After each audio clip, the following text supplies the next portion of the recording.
What's up, guys? It's your boy Keep It Real MMA. I just wanted to make this quick video because apparently they've added Daniel Rodriguez versus Kevin Holland on UFC 279.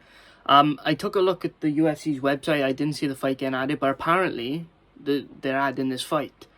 Now, this is a very good fight. Now, it brings the value of the card up a lot because Kevin Holland's a fan favorite and Daniel Rodriguez is game. So this is perfect. This is a perfect matchup for Kevin Holland, in my opinion. I think Daniel Rodriguez has a very good chance of winning, though. A very good chance. But I don't see it happening. I am going to go with Kevin Holland. If this was Kevin Holland's first fight back or his second fight at welterweight, I would have considered picking Daniel Rodriguez because he did not look great against Alex Oliveira at all. So, but he looked really good against Tim Means. He looked dominant. He did everything he was supposed to do.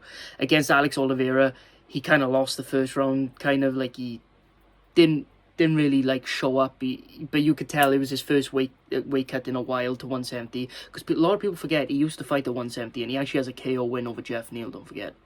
A lot of you guys don't know that, but he has a KO win over Jeff Neal, right? Yeah, on the regional scene. A lot of you guys won't know that, but he does. But yeah, he hasn't fought at welterweight for years. You know, he's just been taking the basically the non-weight cuts down to middleweight. Again, he's getting unranked guys, he's winning easy. He gets a couple of ranked guys, he wins, and then he goes against Derek Brunson and Vittori, and he gets clapped. But he gets Brunsoned. But it is what it is. But no, since he came down to 170, he's looked great, especially against Tim Means. And in the second round against Oliveira, he kind of woke up in that second fight. The reason I say he didn't look great is because the first round he just didn't look great. He kind of I forgot, did he lose the first round? Like I usually rewatch fights to remind myself. Right, he lost this round, and I make notes. I have a notepad over there, and I usually write down notes on when I talk about certain matchups. And if I get stuck on something, I usually look at it, or if I forget the big point I was going to make about it, I have it written down. But I have nothing written down. My notebook's empty there because I literally just picked up my camera and just started recording this. So it's a very good matchup, man, and the thing is, right, but yeah, off the top of my head, I think Kevin Holland lost the first round, but he looked great in the second round. He really picked up the pace, he really stepped into his own, and he started pouring on the pressure and actually being Kevin Holland, and looked great, and obviously got the TKO over Alex Oliveira. He comes back against Tim Means, he looks very great against Tim Means. He does what he's supposed to do, he gets a Darce choke, he looks very good. So, he does what he does, and we all know Daniel Rodriguez. I mean, maybe the casuals won't know, but Daniel Rodriguez is game. He's very good, but the problem is, the reason I'm picking... I'm not going to go too much into detail, but I got Kevin Holland by third round TKO. That's where I got Kevin Holland by.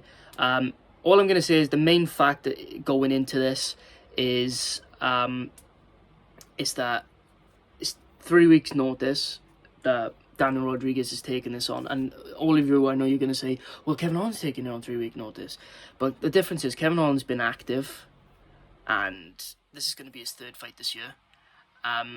Daniel Rodriguez hasn't fought since August of last year, so over a year.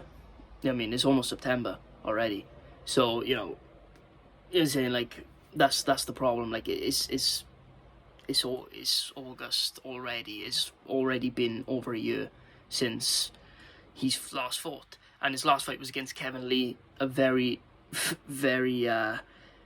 let's just say inconsistent guy that did well and then just got worse over time, and he took that on 3 weeks notice, I believe. But the thing is, there's a massive difference between taking Kevin Lee on short notice and taking Kevin Holland on short notice.